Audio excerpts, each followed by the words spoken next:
Hello বন্ধুরা, বাড়ির রান্নায় আপনাদের সকলকে স্বাগত। আজকে রেসিপি নিয়ে চলে এলাম ধাবা স্টাইলের চিকেন মশলা। তো চলুন ভিডিওটি শেষ পর্যন্ত দেখতে থাকুন। এখানে আমি 500 গ্রামের মতো চিকেন নিয়ে নিয়েছি। ভালো করে পরিষ্কার জলে ধুয়ে এটাকে তেলের মধ্যে সামান্য নুন দিয়ে একটু সামান্য ভেজে নেব। কালার চেঞ্জ হওয়া পর্যন্ত সামান্য ভেজে নিতে হবে। এখানে ভাজা হয়ে গেছে চিকেনটি। এবারে চিকেনটি আমি তুলে নেব।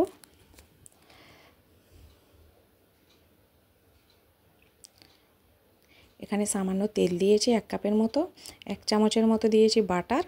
বাটারের মধ্যে দিয়ে দেব কিছু গরম মশলা,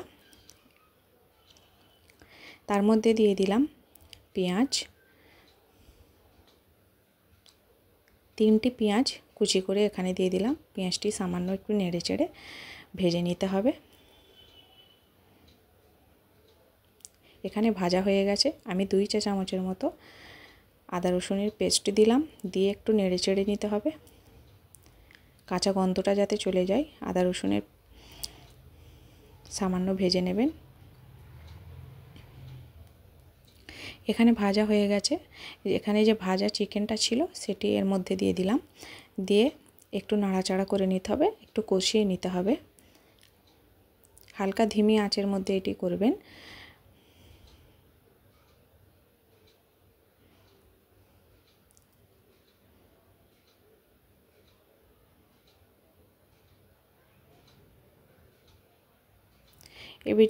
এর মধ্যে দিয়ে দেব টমেটো কুচি, 2টি টমেটো কুচি।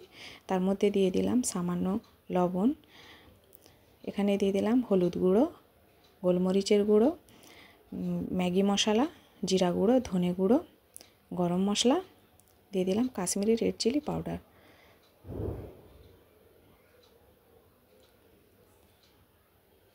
দিয়ে এটিকে একটু কষিয়ে নিতে হবে।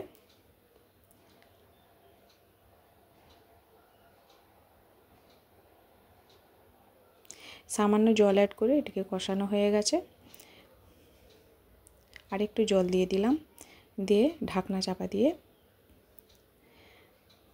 10 মিনিটের জন্য এটিকে ঢাকনা চাপা দিয়ে রেখে দেব। মিডিয়াম টু লো ফ্লেমে এটিকে করতে হবে। তার মধ্যে দিয়ে দিলাম, দেখুন 1 বাটির মতো, ছোটো বাটির 1 বাটির মতো টক দই ফেটিয়ে রেখেছিলাম আগে থেকে। দিয়ে এটিকে কষে নিতে হবে, হালকা নেড়ে চেড়ে কষে নিতে হবে। টক দইটা দিলে ফ্লেভারটি দারুণ আসে। আপনারা টক দইটি পারবেন ইউজ করবেন। দিয়ে ঢাকনা চাপা দিয়ে আরও 15 মিনিটের জন্য রেখে দিয়েছিলাম। এখানে দেখুন আমার চিকেন ধাবা স্টাইল চিকেন মশলা রেডি। এবার কাসুরি মেথি দিয়ে দিলাম, দিয়ে একটু নাড়াচাড়া করে নেব।